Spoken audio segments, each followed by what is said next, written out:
Okay, thank you for joining us. The purpose of the discussion today is to discuss the Year 8 assessment and reporting process. To help with that, I've invited Mr. Leary along to have a quick overview and discussion of the college's perception of assessment and reporting. Say hello, Mr. Leary. Hi there. So, let's get straight into it. Can you tell me what the parents will receive in terms of a report, in terms of assessment, and in particular, what are we focusing on? Okay, so what parents and guardians will receive is a letter on one side, which will just detail about the assessment and reporting system, and on the flip side will be the actual kind of the data reporting system itself. And it's important to note at this time that the report that will go out is for the autumn term, so that is September to Christmas, not beyond, so it is not in relation to anything to do with remote learning at this time. Perfect. And on there, there'll be some attendance figures.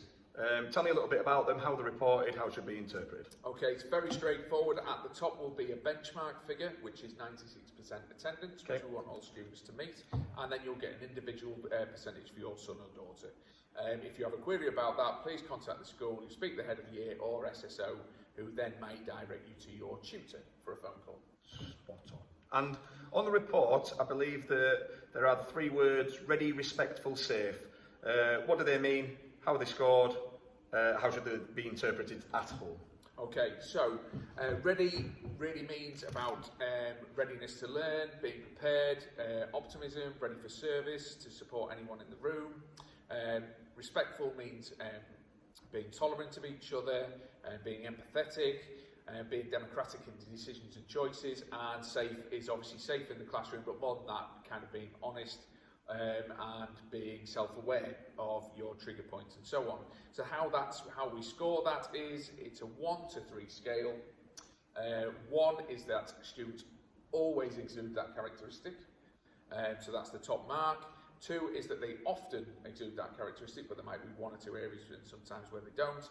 And then 3 is that that characteristic is rarely seen, and therefore we have to do something to develop that. Okay, perfect. So, from a data perspective, from an assessment point of view, what are we looking at and how does that relate to those words, a learning journey?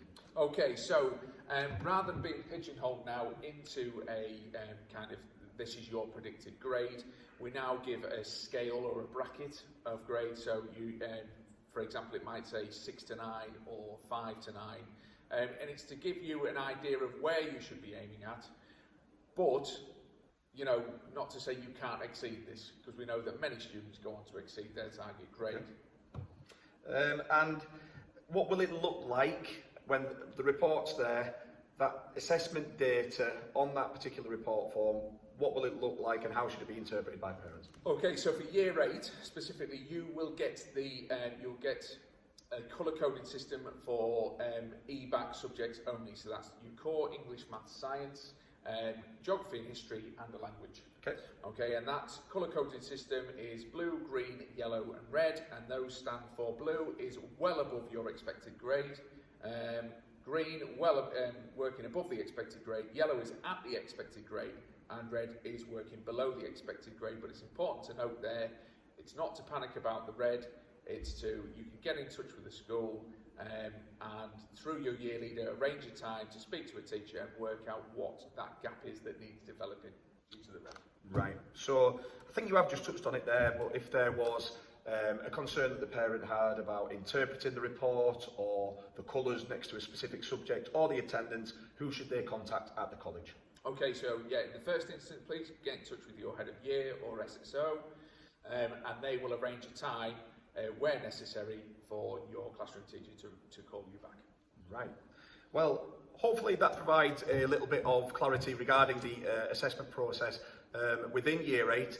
As I said, any more information that's required, please don't hesitate in contacting us at the college, and we hope the reporting system and the information received is sufficient to accurately represent where your son or daughter is on their learning journey at High Tunstall. Thank you.